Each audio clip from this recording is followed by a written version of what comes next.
She was just a kid selling lemonade on a summer sidewalk, until a biker twice her size stormed across the lawn and knocked over her stand. And her. Blood, screaming, phones recording. And out of nowhere, Michael B. Jordan tackles the man to the ground. That should have been the end of it.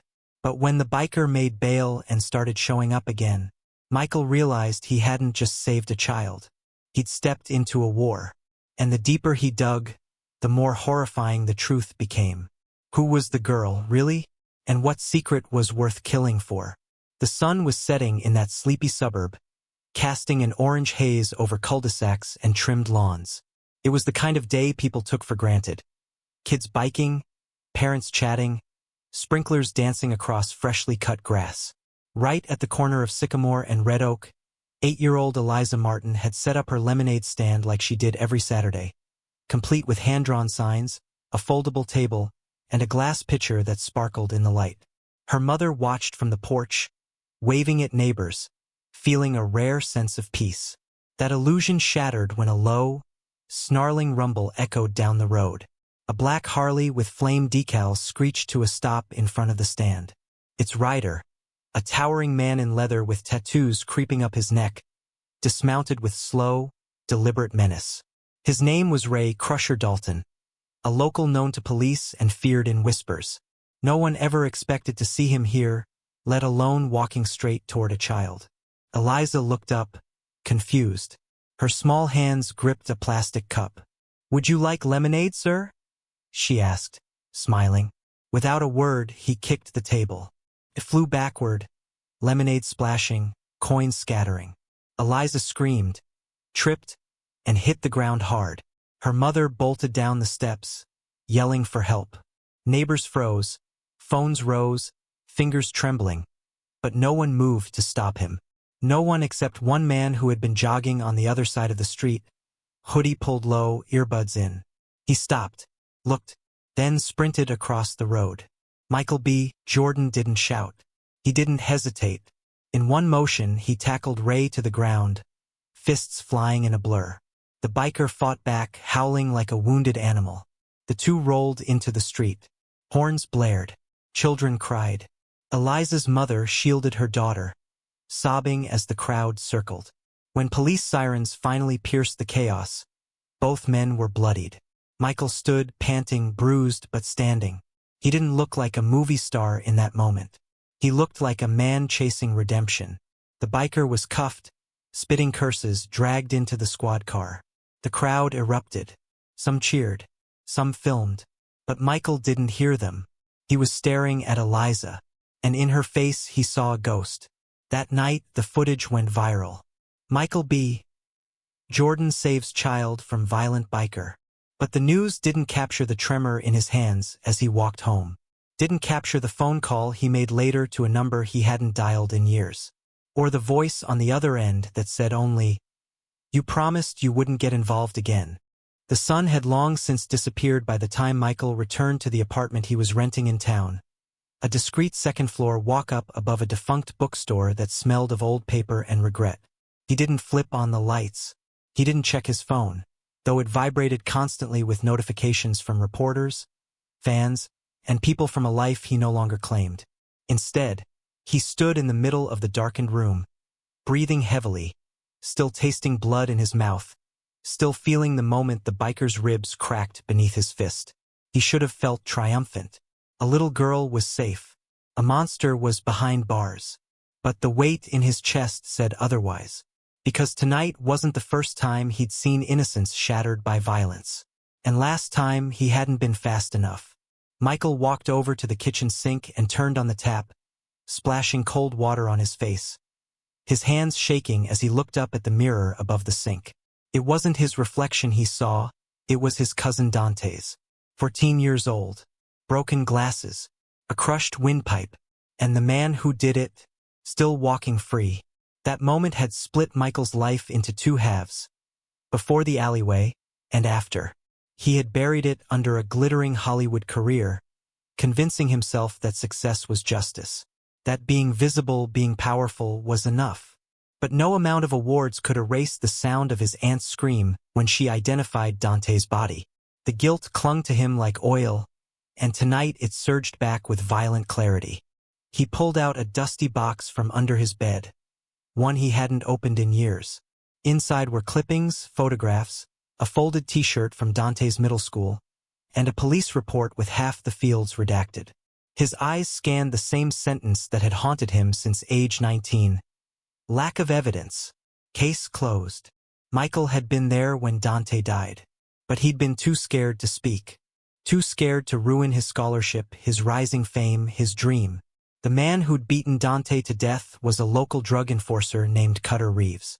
And Cutter had friends in high places. Michael had kept his mouth shut, and that silence had bought him fame and eternal shame. Tonight was different. When he saw Eliza crumple to the ground, something snapped. For the first time since that night in the alley, he didn't hesitate. He didn't weigh the risks. He just moved. But now that instinctive bravery had reignited something dormant and dangerous. He sat down on the floor, surrounded by the artifacts of the past, and called the number again. This time, the voice answered with urgency. "You open the box," it said flatly.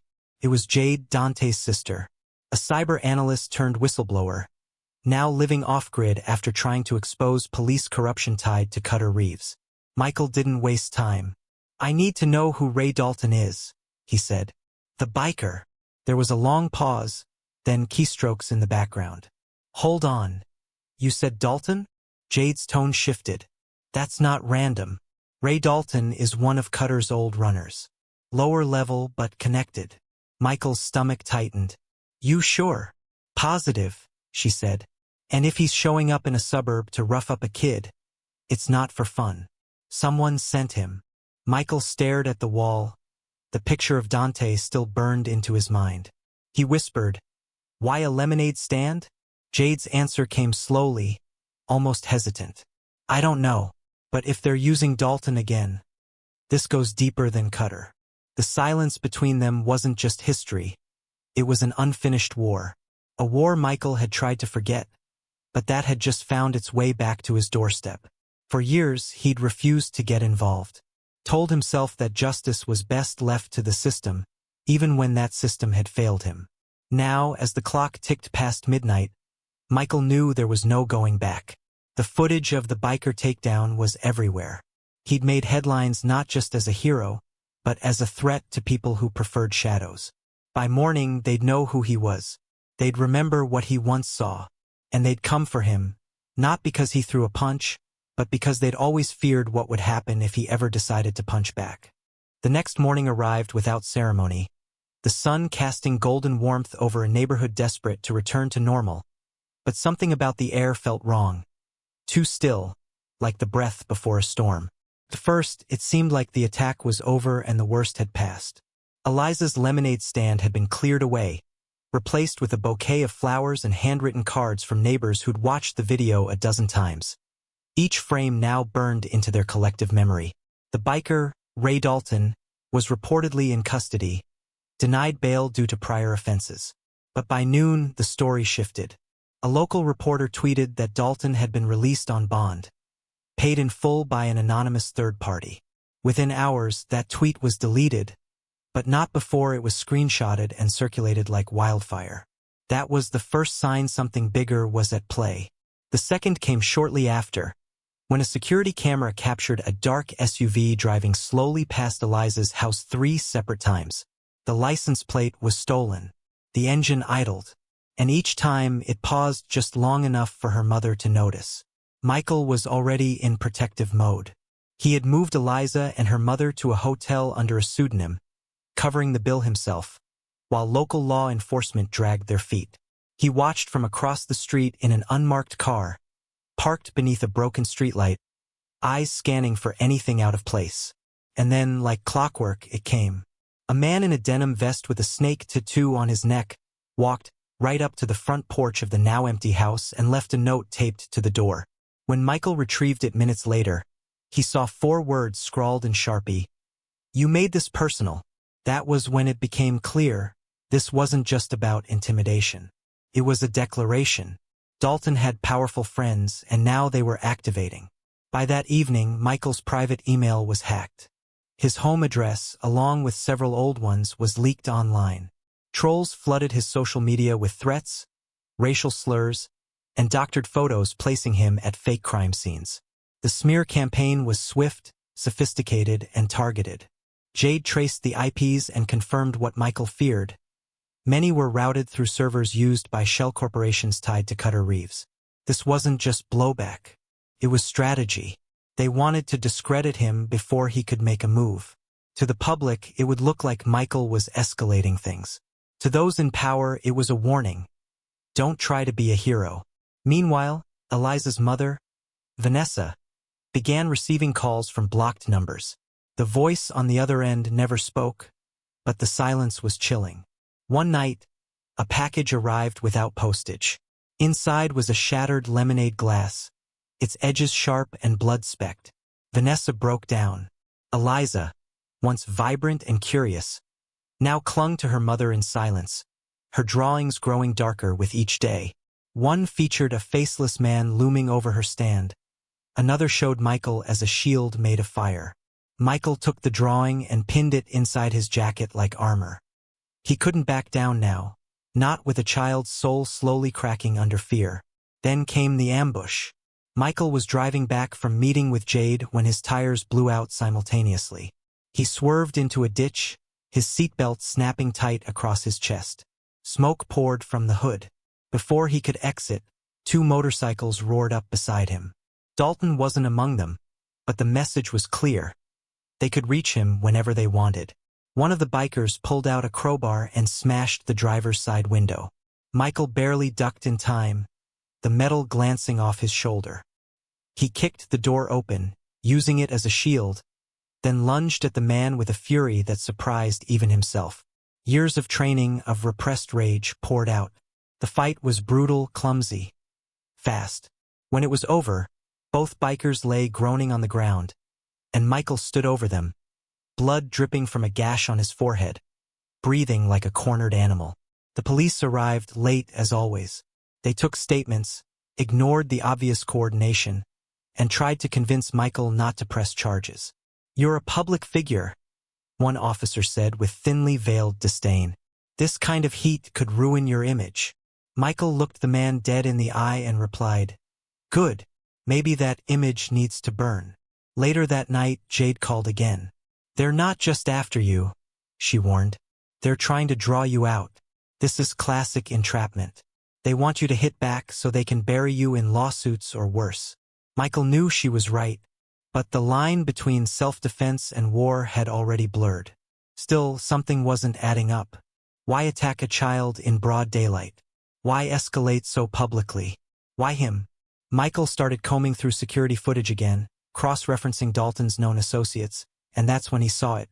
At the lemonade stand, just minutes before the attack, a man in a tan suit had walked by, paused, and made a call. He never looked at Eliza, but his eyes locked onto her mother. A chill ran through Michael. He'd seen that man before, years ago, on a private lot in Los Angeles, during a shoot funded by a production company later linked to money laundering. The biker attack was a cover. But for what? The town of Brookside, once a quiet, unassuming suburb where crime rarely made headlines, now pulsed with tension like a live wire. It had become ground zero for a battle no one fully understood, but everyone had an opinion about. The moment the video of Michael B. Jordan tackling Ray Dalton went viral, national attention swooped in like vultures to a carcass. Daytime talk shows debated whether Michael had gone too far. Cable news pitted Hollywood hero against working-class biker, crafting false narratives designed to inflame. Protesters appeared outside City Hall with homemade signs, some praising Michael for his courage, others condemning him as an elitist outsider who brought chaos into their peaceful enclave. Lines were drawn not in chalk but in digital ink, and suddenly Brookside was no longer a town. It was a symbol, and symbols burn. Michael watched all this unfold from a motel room 3 towns over, the blinds always drawn and a duffel bag packed in case he had to vanish overnight. He hadn't seen Eliza or Vanessa in days. He didn't want to risk leading anyone to them. He still didn't know who had paid Dalton's bail, but Cutter's name kept surfacing in hushed phone calls with Jade, always followed by long silences. Cutter had influence that reached far beyond street-level thugs. He had judges, police captains, even actors in his pocket. Michael had spent years shaking hands with men like that without knowing it, and now those same hands were tightening a noose around his neck. But the more they tried to discredit him, the more determined he became. This wasn't just about the girl anymore. This was about the system that allowed monsters like Dalton to walk free, and about the ghosts still whispering Dante's name at night. Inside Brookside, tensions escalated. Someone spray-painted "Get Out, Jordan" on a local cafe wall. The owner posted a tearful video online claiming they were just trying to protect the community and hadn't asked for all this attention. Others posted selfies at the lemonade stand memorial, turning it into a photo op rather than a symbol of trauma. The entire event was slowly being rewritten, not as an act of violence but as a spectacle, a marketing opportunity, a weaponized narrative. Vanessa received an offer from a national tabloid to tell her side of the story in exchange for a six-figure payout. She refused, fearing it would put Eliza in more danger. But the pressure kept building. Fake social media accounts claimed Michael had staged the entire incident. A deepfake even surfaced of him laughing after the attack. The line between truth and fiction began to blur, and in that fog, the real danger crept closer. Michael finally reached out to an old friend, a retired federal investigator named Marcus who owed him a favor. They met in an abandoned bar just outside the city, the air thick with dust and memories. Marcus lit a cigarette with trembling hands and said, "You picked a hell of a time to come back to life." He slid a manila folder across the table. Inside were surveillance photos of Dalton meeting with a man matching the description of the one Michael had seen at the lemonade stand. His name was Grayson Bell, a corporate fixer with ties to a lobbying firm recently investigated for hush money payments tied to federal whistleblower cases. Jade dug deeper and uncovered sealed court documents linking Grayson Bell to a case involving a Department of Defense contractor accused of leaking sensitive intel. That contractor had disappeared. So had his family. The implication was chilling. Eliza wasn't just a random child. Her father, Vanessa's ex-husband, was the missing contractor. And he was alive, hiding. The attack on the lemonade stand wasn't spontaneous. It was a message meant for him. Michael had stepped into a high-stakes geopolitical storm, and every step forward risked exposing not only himself but an entire operation that powerful people wanted erased. Still, he refused to back down. He started documenting everything: recordings, files, witness accounts. He prepared a full dossier and sent it anonymously to 3 independent journalists. Then he met with Vanessa in secret, in the basement of a church where no cameras reached. She was pale, her eyes hollow from weeks of fear, but she nodded when he told her what he'd found. She hadn't known the full truth. Now she did. As they spoke, Eliza played quietly in the corner, humming to herself, unaware of the maelstrom swirling around her. Michael watched her, and a memory surfaced. Dante playing the same melody on a broken piano in his aunt's living room. It was the same song, a lullaby. Suddenly, it all connected. Eliza's father wasn't just a whistleblower. He was once stationed with Dante's unit. That melody, that tune, it wasn't random.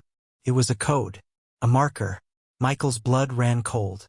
They were all connected, tied together by a chain of events set in motion years ago. The attack, the smear campaign, the threats, none of it was personal.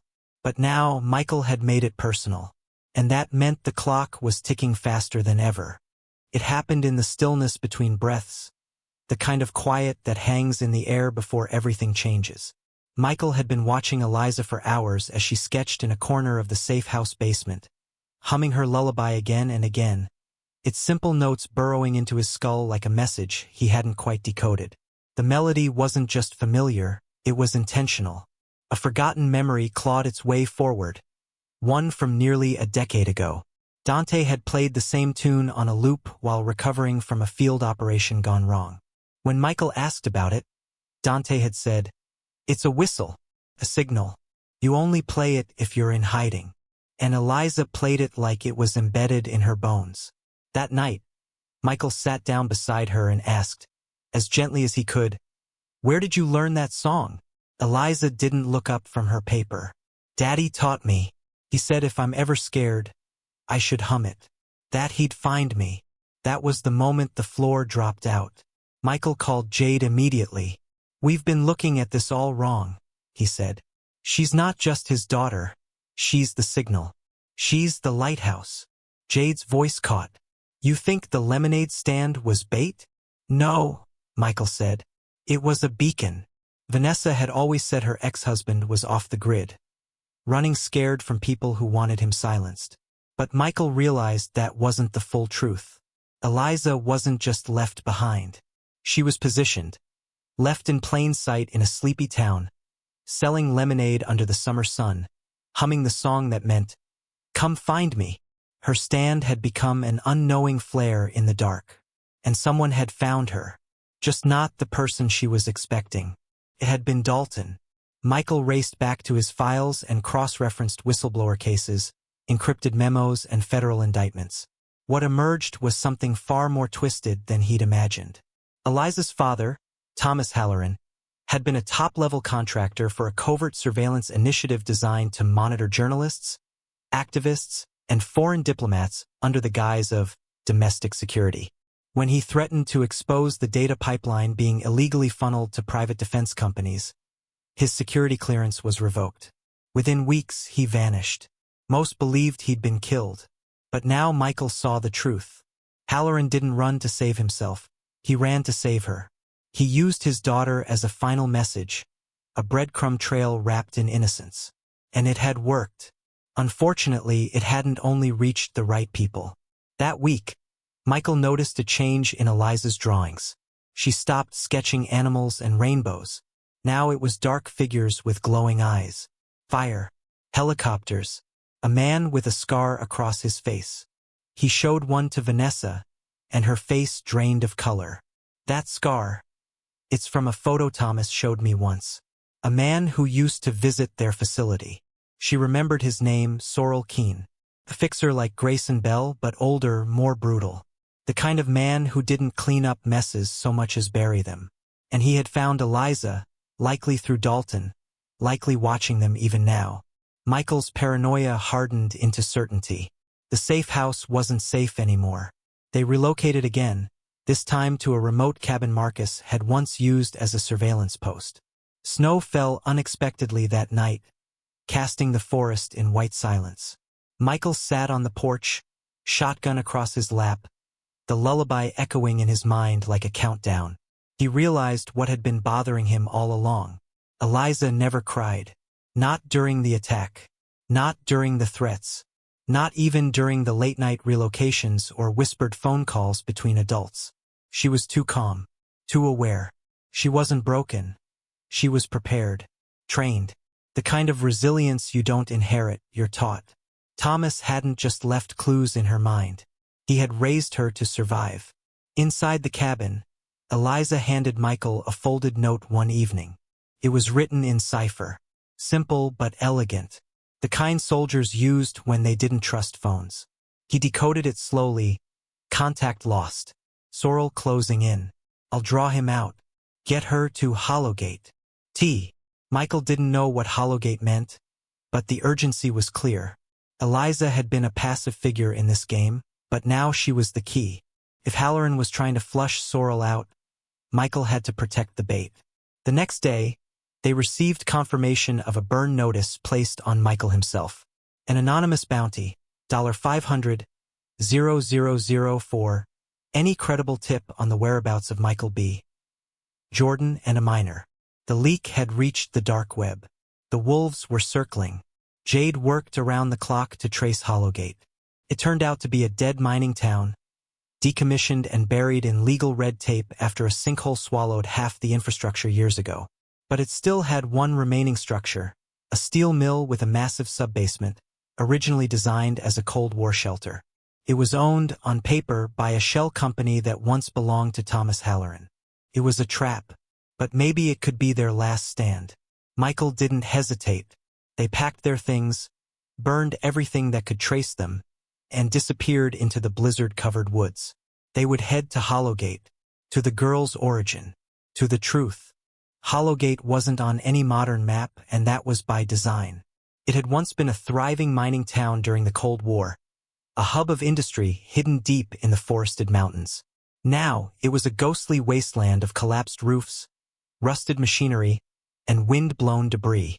Snow buried everything in silence, blanketing the decay like a funeral shroud. Michael, Eliza, and Vanessa arrived under cover of night in a borrowed truck with no plates, headlights off, guided only by a glitching GPS and the coordinates Jade had decrypted from Halloran's final note. They reached the steel mill just before dawn. It loomed like a mausoleum, its tall smokestacks casting jagged shadows across the snow. The place reeked of rot and history, and the only sound was the wind howling through fractured glass and broken beams. But buried beneath it all, accessible through a frozen hatch and a half-collapsed stairwell, was the sub-basement, the final place Halloran had chosen as a sanctuary or, more likely, a battleground.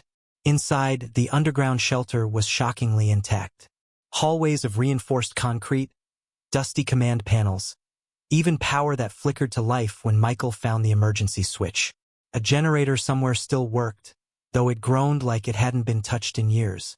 There were cots, canned goods, radios wrapped in plastic, and on one table, a journal with Thomas Halloran's name etched in the corner. The pages were filled with meticulous notes, logs of every person who had followed him, attempts to reach out to former allies, and warnings about Sorrel Keen.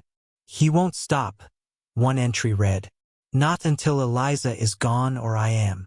The gravity of the choice hit Michael harder than any punch. This place was never meant to be an escape. It was meant to be a last message. And now they were its recipients. They spent the day preparing. Michael set traps throughout the mill, marked exits, memorized angles, calculated lines of fire. Vanessa stayed close to Eliza, who, despite her young age, moved with the eerie precision of someone who had rehearsed this ending in her mind. When Michael handed her a small two-way radio, she asked how far the signal could reach. "Just far enough," he answered. That night, the storm rolled in heavy and cold, and with it came the headlights, 6 of them. SUVs, matte black, no plates. Men emerged with rifles, tactical gear, and night vision goggles. They moved like professionals. One of them was Sorrel. Michael saw him through a cracked window, scarred face, dead eyes, moving like a ghost from Michael's nightmares. He wasn't shouting orders. He didn't need to. He simply walked forward, confident the mill would surrender whoever was inside. But Michael was waiting. The first blast came from a pressure trap rigged to a door. The explosion knocked 2 men off their feet. Gunfire followed, loud and sharp, echoing through the mountains. Inside, Michael moved like a phantom, using shadows and memory to guide him. He picked off 2 more intruders with precision strikes, their bodies crumpling silently. But Sorrel didn't flinch. He was methodical, pressing forward, sweeping room by room. When he reached the sub-basement entrance, he stopped. "Jordan," he called out, voice like gravel. "This isn't about you." Michael stepped from the shadows, gun drawn. "It is now." What followed was fast and violent.